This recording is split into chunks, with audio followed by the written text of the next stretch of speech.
अस्सलाम वालेकुम व्यूअर्स, मैं हूं समीना पाशा। उम्मीद है आप लोग खैरियत से होंगे। व्यूअर्स, कुछ अहम खबरें और अपडेट्स लेकर इस व्लॉग में आपके सामने हाजिर हैं। जनाब, खबरें इंपॉर्टेंट हैं क्योंकि आज जो एक कल वारदात डाली गई थी उसका मजीद एक स्टेप आगे बढ़ते हुए इतवार के दिन भी जिस तरह नोटिफिकेशंस जारी हो रहे हैं वो काफ़ी दिलचस्प है।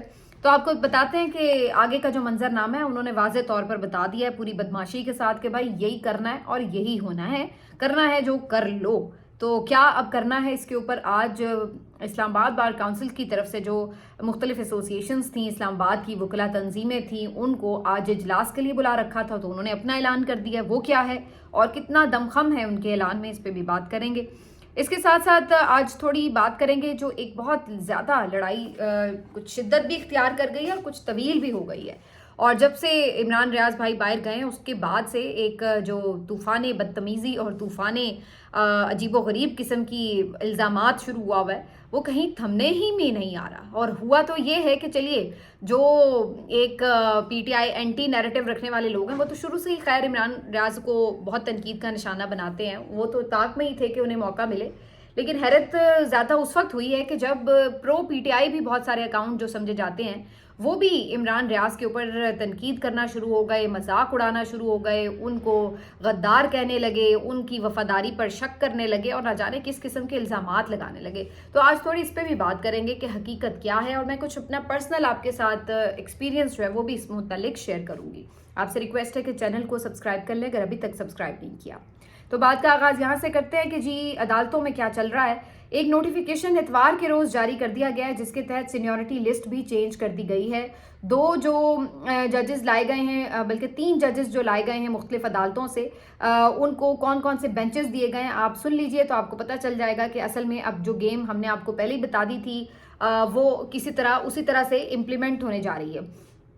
तो अगरचे ये जज साहिबान जो कि अपनी अपनी अदालतों में, कोई 15वें नंबर का जज था, कोई 26वें नंबर का और कोई 12वें नंबर का, उनको जब यहाँ इस्लामाबाद हाई कोर्ट ट्रांसफ़र किया गया है तो सीनियरिटी में इनको ऊपर कर दिया गया है। और सरफराज डोगर साहब, जिनको ख़ास तौर पर खुसूसी शफकत के साथ लाहौर हाई कोर्ट से इस्लामाबाद हाई कोर्ट ट्रांसफ़र किया गया है, इनको बेंच नंबर 2 दिया गया है। यानी सीनियरिटी लिस्ट में इनको जस्टिस आमिर फारूक साहब के बाद दूसरे नंबर पर रखा गया है। साफ साफ इशारा है ये कि जब जस्टिस आमिर फारूक साहब को सुप्रीम कोर्ट में ट्रांसफ़र किया जाएगा तो उसके बाद सीनियर मोस्ट यही होंगे, यानी सरफराज डोगर साहब, तो लिहाजा इनको ही चीफ जस्टिस बना दिया जाएगा। इसी तरीके से जो बाकी दोनों जज साहिबान हैं, एक को 9 नंबर और एक को 12 नंबर बेंच दिया गया है। तो बेसिकली जो एक गेम प्लान है वो बड़ा वाज़ेह नज़र आ रहा है कि जस्टिस सरफराज डोगर को इस्लामाबाद हाई कोर्ट का चीफ जस्टिस बनाने के लिए ये सारा ड्रामा रचाया गया था, खेल रचाया गया था और इसको अब पाया तकमील तक पहुंचाने के लिए बड़ी तेज़ी से काम किया जा रहा है। हत्ता कि इतनी तेज़ी से किया जा रहा है कि इतवार के रोज़ भी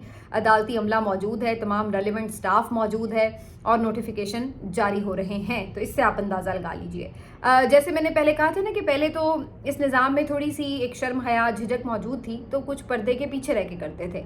अब उन्होंने उसका तकल्लुफ़ छोड़ दिया हुआ है। अब वो खुल के जो कुछ करते हैं खुल के बताते हैं और उसकी वजह ये है कि वो एक तो उन्हें पता है कि पर्दे के पीछे करने का अब कोई फ़ायदा नहीं है, दुनिया को वैसे ही नज़र आ रहा है कि कौन क्या कर रहा है। और दूसरी जो वजह है उसकी वो ये कि अब वो भी खुल के सामने आ चुके हैं कि हाँ भाई हम ही हैं और हम ही बदमाश हैं यहाँ के, और जो हम करेंगे हम करेंगे। तो आप कुछ नहीं कर सकते, आप कमी कमीन हैं, आप चुप करके हमारे जूते पॉलिश करेंगे, यही आप कर सकते हैं। तो ये अब वो जो वाज़े पैगाम था वो उन्होंने दे दिया है। अब आगे किसी का को अच्छा लगे बुरा लगे, वो कहते हैं भाई जब हमने वो चौधरी बनना है गांव का तो फिर हम हैं, फिर कर लो जो करना है। तो वो अब कोई वो वाली बात नहीं रह गई कि जी वो पीछे कौन है पर्दे के और आगे कौन है। तो ये इससे एक साफ जो मकसद है वो वाजे नज़र आता है। अब आ जाते हैं इस बात के ऊपर कि वकला तंजीमें इसके ऊपर किस तरह से रिएक्ट कर रही हैं। तो इस्लामाबाद की जो तंजीमें हैं उन्होंने आज एक इजलास बुला रखा था और इसमें इस्लामाबाद बार काउंसिल भी थी, इस्लामाबाद बार एसोसिएशन भी थी और जो सेशन कोर्ट की जो होती हैं तंजीमें वो भी शामिल थी। इन्होंने आज यहाँ पर एक इजलास किया जिसके बाद इन्होंने मुत्तफ़िक़ा तौर पर ये तमाम जो जजेस लाए गए हैं इनकी इस हाई कोर्ट में तैनाती को मुस्तरद भी किया, इसकी शदीद अल्फाज में मज़म्मत भी की और अपना लाहेमल का ऐलान करते हुए इन्होंने कल के रोज़ हड़ताल की कॉल दे दी है। तो कल इस्लामाबाद में और जो मातहत जजें हैं, मातहत अदालतें हैं, इसमें हड़ताल होगी और वकला पेश नहीं होंगे इस एलामिये के तहत। और इसके साथ साथ उन्होंने कहा हम ऑनवर्ड्स भी इसके ऊपर पूरी तहरीक चलाएंगे।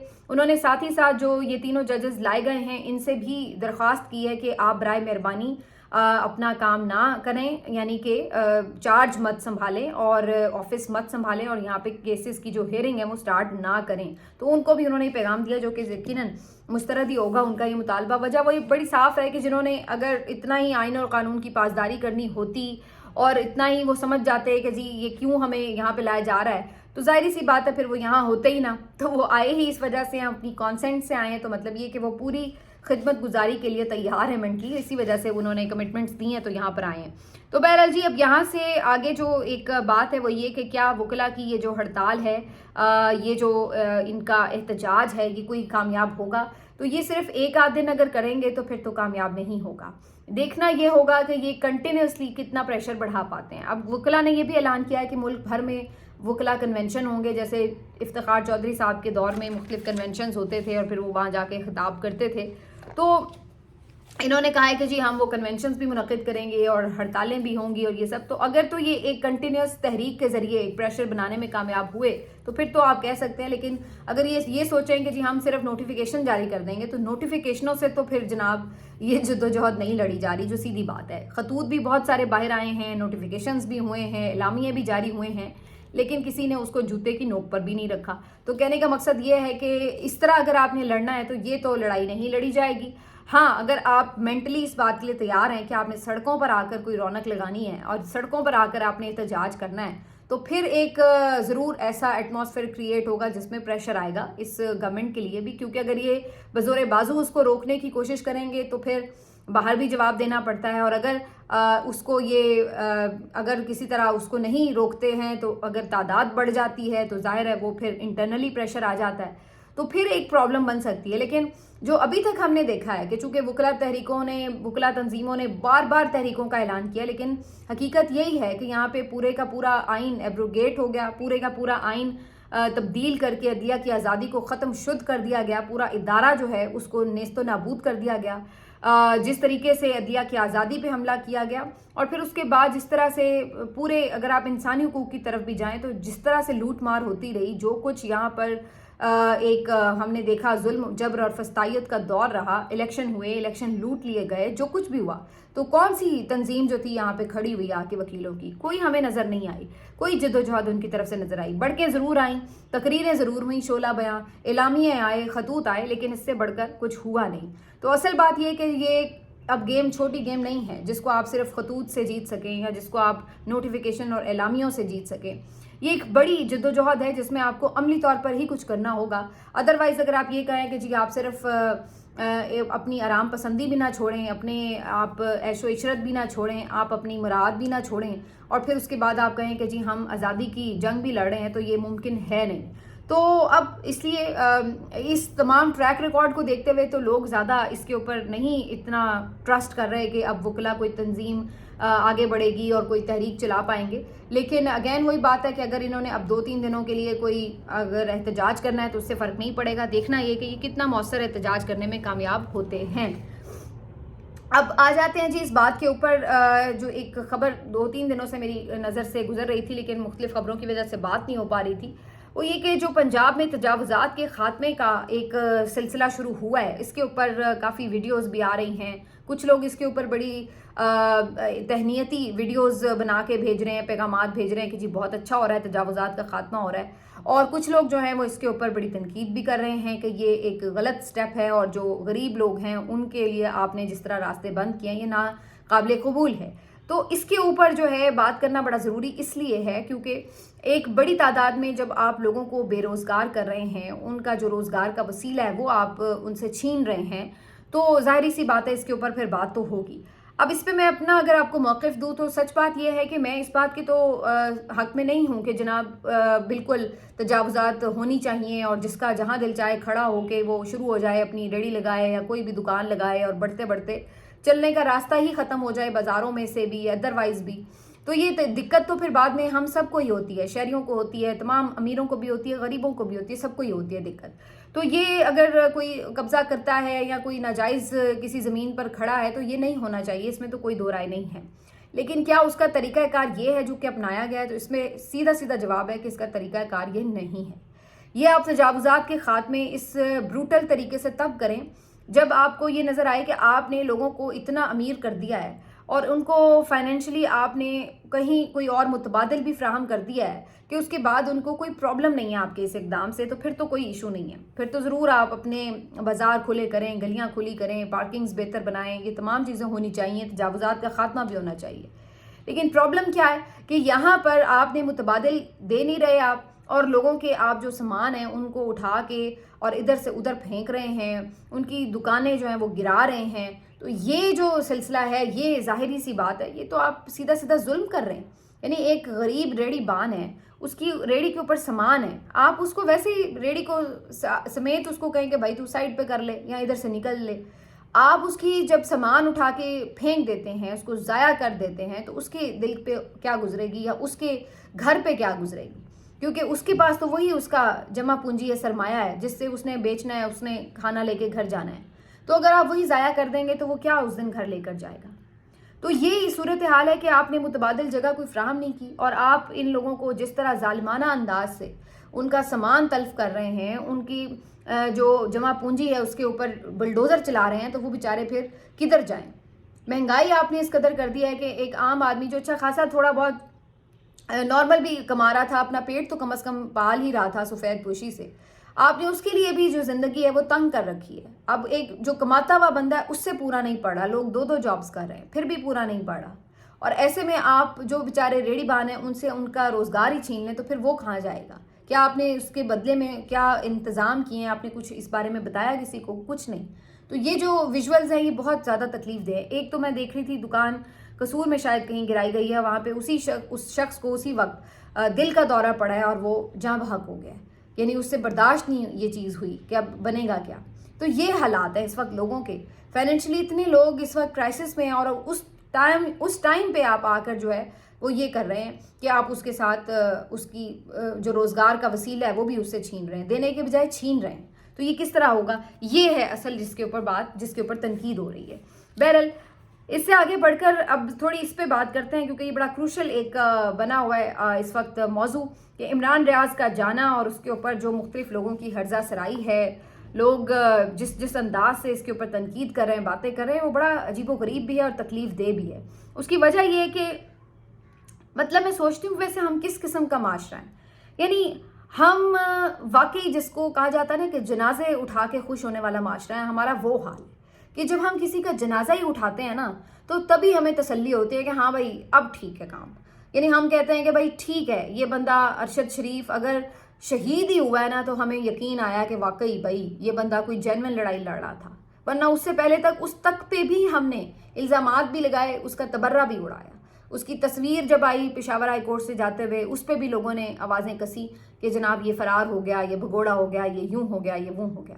اور جب وہ شہید ہو کے واپس آیا تو پھر ہم نے آنسو بہائے، پھر ہم نے اتنا بڑا اس کا جنازہ کیا، اور پھر ہم نے کہا کہ واہ اس جیسا تو کوئی شخص ہی نہیں تھا.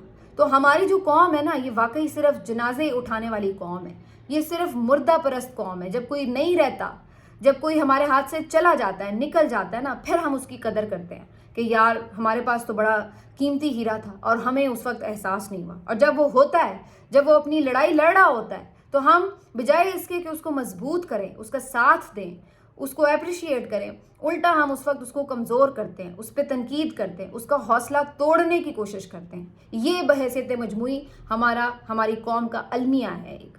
اسی لیے ہمارے ہیروز کے ساتھ وہ ہو رہا ہے جو ہم کہیں اور دنیا میں نہیں دیکھتے، کہ ہمارے ہیروز ہوں، چاہے وہ عمران خان ہو، چاہے وہ عبدالقدیر صاحب ہوں جنہوں نے ایٹم بم بنایا، یا اور بھی جتنے بھی آپ نکالیں، کئی میں نے ایسے دیکھے میڈلز وہ بیچارے بیچ رہے ہوتے ہیں، رکشے چلا رہے ہوتے ہیں. یہ ہم اپنے ہیروز کے ساتھ کرتے ہیں کیونکہ ہمارے ملک میں ٹیلنٹ کی، عزت کی، جو ایک محنت ہے اس کی، اور اس کے بعد سب سے بڑھ کر جو شخص یہاں پہ آزاد ہے اور آزادی کی لڑائی لڑ رہا ہے، بہادر ہے، اس کی ہمارے ملک میں قدر نہیں ہے. اس کی وجہ یہ کہ ہم سب بہت چھوٹے ذہن کے لوگ ہیں. ہم ہر ایک کو جج کرتے رہتے ہیں، ہم ہر ایک کو اپنے پیمانوں میں تولتے رہتے ہیں کہ بھائی اب تم یہ کرے گا تو پھر ہے کہ ہاں یہ واقعی پھر تم صحیح بندے ہو، ورنہ اب یہ بھی کر کے دکھاؤ کرتب تو پھر ہے. یہ نہیں ہم سوچتے کہ ہم خود کیا کر رہے ہیں، ہمارا خود کیا کنٹریبیوشن ہے، بلکہ ہم صرف دوسروں کو جج کر رہے ہوتے ہیں بیٹھ کے کہ وہ کیا کر رہا ہے، اس نے کتنا کنٹریبیوٹ کیا ہے یا نہیں کیا. اور پھر یہی چیزیں ہمیں وہاں تک لے جاتی ہیں کہ جہاں پر پھر ہمیں ارشد شریف کی لاش ریسیو کرنی پڑتی ہے. फिर हम उसके बाद उस पर आंसू बहाते हैं कि जनाब हमें तो उसके ऊपर इंसाफ भी नहीं मिल रहा, लेकिन जब वो जिंदा था तो हम उसको तबर्रे करने से बाज नहीं आते थे। यही कुछ इस वक्त इमरान रियाज के साथ हो रहा है। यानी एक शख्स अपना घर बार छोड़कर, अपने बीवी बच्चों से दूर रहकर, अपने माँ बाप से दूर रहकर, अपना जो उसने इतनी चाहत से घर बनाया उससे दूर रहकर, वो इतना कुछ बर्दाश्त करके, फिर 6 महीने तशद्दुद बर्दाश्त करके, गुमशुदा रहकर, जानवरों से भी बदतर सलूक के साथ वो शख्स अपने ऊपर हर तरह का जहनी और जिस्मानी टॉर्चर बर्दाश्त कर कर भी अपने मौक़िफ़ से नहीं हटा।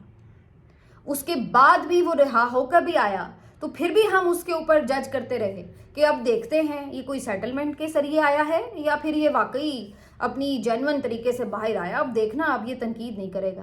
भाई मैं तो पहले इस बात की एक for the sake of argument बात करती हूँ कि अगर वो इस यकीन नहानी से भी बाहर निकला हो कि हाँ भाई ठीक है मैं मोहतात रहकर बात करूँगा, तो फिर भी क्या हम लोग ये कहने में हक बजानिब हैं कि ओहो ये क्यों ऐसे करके आया।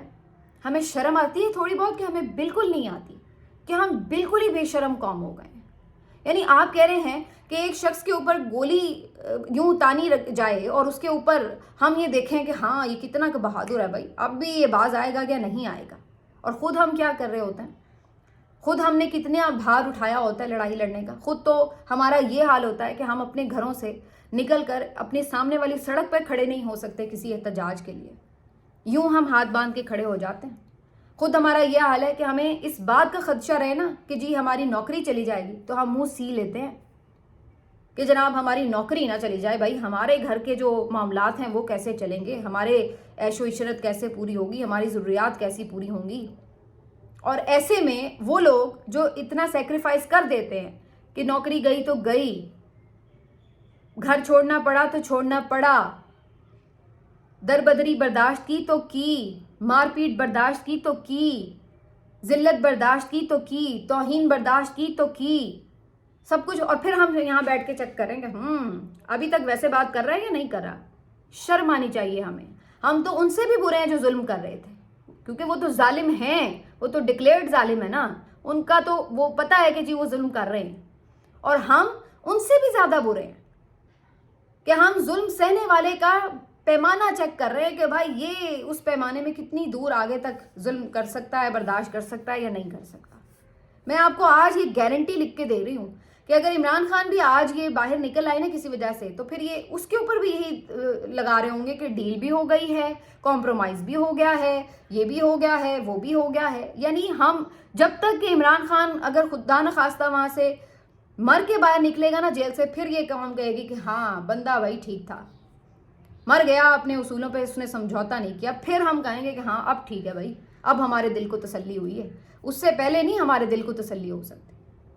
तो यही हाल है कि इमरान रियाज यहाँ से जैसे भी जिन हालात में भी वो काम करते रहे, बोलते रहे, उन्होंने ये तो नहीं किया कि वो जाके बाहर आए हैं तो आके वो इस्टेब्लिशमेंट के गुन गाना शुरू हो गए हैं, या उन्होंने कहा है कि जी नवाज शरीफ और जरदारी साहब जैसा बंदा ही कोई नहीं है। यहाँ तो हमने ऐसे भी टाउट देखे जो कुत्ते की तरह दुम हिलाते आगे पीछे फिर रहे हैं कि आज इनको आप ये कहो कि ये ठीक है तो ये कहेंगे हाँ यही ठीक है, और कल इनको एक चपेट लगाओ और इनको कहो कि इमरान खान अच्छा है तो ये कल को यही भौंक रहे होंगे कि हाँ इमरान खान अच्छा है। सॉरी टू से मुझे इस तरह की आज वर्डिंग मेरे मुंह से निकल गई है, लेकिन ये है हकीकत। ये वो लोग हैं जिनका कोई नज़रिया नहीं है, जिनका कोई उसूल नहीं है। ये आज जो इमरान खान को गालियां दे रहे हैं ना, कल अगर इस्टेब्लिशमेंट इनको कहे ना तो ये इमरान खान के पाँव जाके धो के पी लेंगे। ये इस किस्म के घटिया लोग हैं और मफाद परस्त लोग हैं, और ये बैठकर तय करेंगे कि इमरान रियाज की कुर्बानी कितनी है और कितनी नहीं है। मैं इमरान रियाज के घर उस वक्त गई जब वो गुमशुदा थे, जब वो अगवा में थे, और उस घर में जाकर अल्लाह ताला उनके घर वालों को सेहत और सलामती दे, ऐसे मुझे महसूस हो रहा था। मैं गई इसलिए थी कि मैं ज़रा उनके घर वालों को हौसला हिम्मत दे के आऊँ कि अल्लाह ताला आपके लिए बेहतर करे, कुछ उनसे मिल के आऊँ, कुछ वो अपना दर्द कह सकें, कुछ शायद उनको अपना दर्द कह के कुछ हल्का महसूस करें। और आप यकीन करें उनके घर में ऐसे सन्नाटा था, ऐसी खामोशी थी, और चेहरे इस तरह कर्ब से थे, और उनके बच्चों के चेहरे ऐसे मुरझाए हुए थे, अल्लाह माफ़ करे, कि जैसे कोई घर में सो गए, जैसे कोई घर में फौत हो गया। और यहाँ पे लोग मुंह भर के कह देते हैं कि जनाब वो बंदा तो अपनी मर्जी से कहीं गया हुआ था, वो जब बाहर आया तो उसकी आपने हालत देखी। ये मर्जी से जाने वालों की ये हालत होती है। हम लोग शर्म से डूब क्यों नहीं मरते? क्यों नहीं डूब मरते हम? उसके बाद अभी भी जब तक वो सवाद में इधर उधर लोकेशनें बदल के रूपोश रहते हुए कोशिश करते रहे कि अपना काम भी करते रहे कुछ ना कुछ, उसके बाद जब वो किसी तरह उन पे 2-3 दफ़ा अटैक हुए, उन्हें मारने की ही कोशिश की गई, तो उसके बाद वो जिस तरीके से बेचारे निकलने में कामयाब हुए मुल्क से, तो उसके ऊपर फिर सवालात शुरू हो गए कि जी ये बंदा वाकई तन निकला है या निकाला है, ये तो एजेंसियों का है, इसको तो उन्होंने निकाला है, वरना कौन निकल सकता है? तो क्यों जी, क्या ये जाते हैं लोग, ये यूनानों में कश्तियों पे जाते हैं, ये क्या इनको यहाँ एयरपोर्टों से भेजा जा रहा होता है? ये नहीं जाते? तो फिर अगर वो जा सकते हैं तो इमरान रियाज क्यों नहीं निकल सकता था इधर उधर से? उसके साथ तो फिर भी कोई हमदर्द लोग थे जो उसकी मदद करने वाले थे। तो ये क्या इतनी अनहोनी बात है हमारे मुल्क में कि जिस पे यकीन ना आए? और फिर ये बात, अच्छा अब चला तो गया, अब जाके देखेंगे कितना खुल के बोलता है। और बातें ये वो लोग कर रहे होते हैं जो अपने नाम से, अपनी तस्वीर से अकाउंट नहीं बना सकते। मैं उनको भी बुरा नहीं कहती, मेरी अभी तक आप देख ले स्टेटमेंट, ना मैं उन लोगों को बुरा कहती हूँ कि जो मुल्क में रहकर मोहतात होकर बात कर रहे हैं, ना मैं उनको बुरा कहती हूँ जो किसी खौफ से, बुजदिली से खामोश हो गए हैं, ना मैं उनको बुरा कहती हूँ कि जो बेनामी अकाउंट्स हैं और बेशक्ल के अकाउंट्स हैं और आके बात करते हैं, क्योंकि मैं समझती हूँ कि हर तरह के लोग कुछ ना कुछ कंट्रीब्यूट कर रहे हैं। अगर सारे लोग आके अपने नाम तस्वीर से बात करने लगेंगे तो हर एक को आइडेंटिफाई करके सारी आवाज़ें बंद कर दी जाएंगी। तो वो भी ज़रूरी है कि जो बेनाम के अकाउंट हैं वो बात भी बाजुकात कर जाते हैं, जो होती सच है, लेकिन जो नामी ग्रामी लोग हैं वो अपनी आवाज़ और तस्वीर के साथ, जिनको लोग पहचानते हैं, वो उस शनाख्त के साथ वो बात नहीं कर पाते। तो चलिए वो आवाज़ वो बन जाते हैं जो कि पहचान में नहीं है, जो दूर है, जो एक्सेसिबल नहीं है। तो इसलिए वो भी ज़रूरी है। और इसी तरह वो भी ज़रूरी हैं जो इस मुल्क में रहकर जितनी भी मुमकिन हो सके बात कर रहे हैं, जिस तरह भी कर रहे हैं। तो ये पागलों की तरह एक दूसरे को जज कर रहे हैं। जो यहाँ बैठे हैं वो कहते हैं तुम आके ज़रा मुल्क में बात करके दिखाओ, तुम्हारी ये, तुम्हारी वो, ऐसी की तैसी। और जो बाहर बैठे हैं वो यहाँ के लोगों को ताने मारे हैं कि भाई तुम तो बुज़दिल हो, तुमसे तो बात नहीं हो रही, नाम लेके दिखाओ भाई, ये करके दिखाओ भाई। क्या बात तो हो रही है ना, पता सबको चल रहा है कि किसकी बात हो रही है। जो नाम ले रहा है वो भी, जिसकी बात कर रहा है उसका पता है सबको, जो नाम नहीं ले रहा वो भी जो बात कर रहा है उसका भी पता चल रहा है। तो बात तो हो रही है ना। जैसे बाहर रह के बात करना ज़रूरी है, वैसे यहाँ रह के भी मुज़ाहमत करना उतना ही ज़रूरी है। खाली बाहर के अकाउंट्स कर लें, फिर जो बातें करनी है यहाँ पे कुछ हो सकेगा? कुछ भी नहीं हो सकेगा। कर रहे हैं ना पिछले 2.5-3 साल से। तो ये दोनों चीज़ें, जो दोनों सपोर्ट एक दूसरे की आप लोग कर रहे हैं और उसके बाद फिर जैसे एक दूसरे के गले पकड़े हुए हैं, ये तो मेरे लिए हैरान कौन है कि ये किस तरह आप लोग, ये कोई किसी को कैसे इस तरह जज कर सकता है। पीटीआई के सोशल मीडिया अकाउंट जो मर्जी करें, लेकिन बहैसियत सहाफ़ी मैं तो इमरान रियाज को पूरी तरह डिफेंड करूंगी। और मैं ये किसी तौर भी नहीं कह सकती कि इमरान रियाज को जज किया जाना चाहिए। उसका हक है कि वो अपनी जान बचाए, उसका हक है कि वो जो समझता है कि सही है वो बात करे, और उसका हक है कि वो जितनी बेहतर समझता है वो उतनी बात करे। कौन किसी को मजबूर कर सकता है कि नहीं भाई तू गन पॉइंट पे अब बात कर? पहले वो गन पॉइंट पे बात करवाना चाह रहे थे, उससे अपनी मर्जी की। अब ये आ गए हैं बेनामी अकाउंट्स, वो चाहते हैं कि वो गन पॉइंट पर उनकी मर्जी की बात करे। भाई वो अपनी मर्जी की बात करेगा, वो उसका हक है। आपको सुननी है आप सुने, जिनको सुननी है वो सुन रहे हैं, आपको नहीं सुननी है आप ना सुने। आप कैसे किसी को जज कर सकते हैं कि भाई ये क्यों ये बात नहीं कर रहा और ये बात ये क्यों कर रहा है? किसने हमें ये हक दिया है कि कोई अपनी जान खतरे में डाल दे, कोई अपना गला खुद दबा ले, फिर हम राजी होंगे कि हाँ भाई, फिर हम कहेंगे नहीं ये तो बेवकूफ़ था। फिर ऐसे भी हैं जो अरशद शरीफ को गलत ठहराते हैं कि वह बेवकूफ़ था, क्यों उसको ज़रूरत पड़ी थी इतना आगे बढ़ चढ़ के करने की बात। फिर ऐसे भी हैं, फिर भी हम शायद तसल्ली नहीं करते, कब्र में पहुंचा के भी फिर भी हम उसको जज कर रहे होते हैं कि इतनी की बात कर लेता काफ़ी था, इससे ज़्यादा बात करने की क्या ज़रूरत थी। ये हर किसी का अपना इस्तेकाक है कि उसने कितनी बात करनी है, कब करनी है, कैसे करनी है। आपको सुननी है आप सुने, आपको नहीं सुननी आप ना सुने। लेकिन ये इस तरीके से दूसरे पे इल्ज़ामात लगाना और एक दूसरे को इस तरीके से नीचा दिखाना, ये घटियापन की आखिरी हदें हैं जिसको हम छू रहे हैं। उसका क्या है, वो कोई वज़ीर आज़म का उम्मीदवार है कि जी वो अगर चला गया तो आप कह रहे हैं कि जी अगर हो भी तो वैसे तो अगर इतनी कोई आ गई है कि 2-3 दफ़ा उसको मारने पे आ गए हैं तो फिर तो उसका फिर भी राइट बनता है, चाहे वो वज़ीर आज़म का उम्मीदवार ही क्यों ना हो। اس کی چوائس ہے, وہ جا سکتا ہے, اس کا حق ہے. لیکن یہاں پر تو ہم کسی کو بخشتا ہی نہیں ہے. مطلب ہم یہاں بیٹھ کے ہاتھ باندھ کے اپنے آرام دہ کمروں میں بیٹھ کے یہ جج کریں گے بھائی عمران ریاض تو ابھی اور قربانی دے, بھائی تو آیا کیوں, تو وہیں رہ, تو وہیں قربانی دے بیٹھ کے, ہمارے دل کو تسلی نہیں ہوئی. تو یہ اپنے رویے ہمیں بدلنے ہوں گے. ملتے ہیں آپ سے اگلے ولاگ میں, اپنا خیال رکھیے, اللہ حافظ.